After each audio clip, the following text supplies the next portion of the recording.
Kinain lang ni Junmar ang depensa ng dalawang player ng Latvia. Reverse slam dunk naman ang ginawa ni Kaiju. Head coach ng Latvia napamura na sa bench.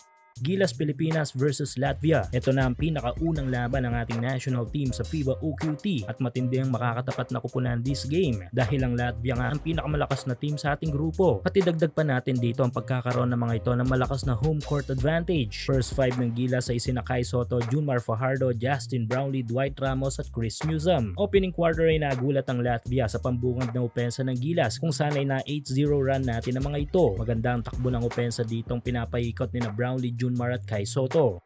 5 minutes mark nang ipasok ng Latvia ang kanilang NBA player.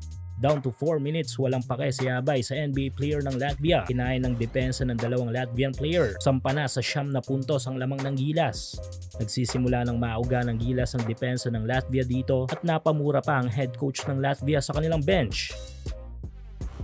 2 minutes mark ay kumakagat na ang opensa ng Latvia mula sa kanilang mga point guard at napababa ng 5 puntos ang kaninang 10 puntos na lamang ng Gilas. Pero mababawi din ito ng Gilas at makukuha ang malaking kalamangan sa pagtatapos ng first quarter, 32-16.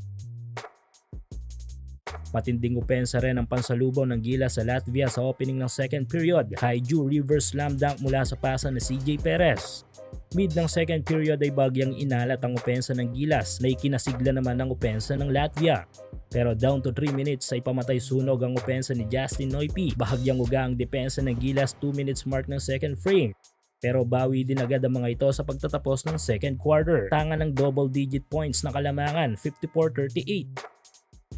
Third frame, palag-palag muli ang opensa ng Gilas at hindi na pinapayagang mangibabaw pa ang Latvia. Makikita na maraming mga Latvian fans ang tila naiiyak na sa mga nangyayari sa kanilang national team.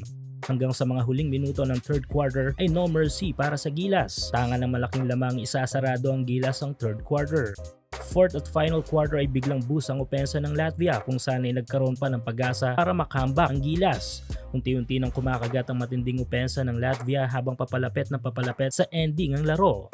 Napigat na pababa pa sa single digit points ang kaninang malaking lamang ng Gilas. Sa mga final seconds ng fourth period ay ginawa ng Latvia ang lahat upang makahabol. Ngunit huli na ang lahat para sa mga ito. Panalo ang ating national team at na-upset ang ranked number 6 sa world ranking na Latvia sa final score na 89-80.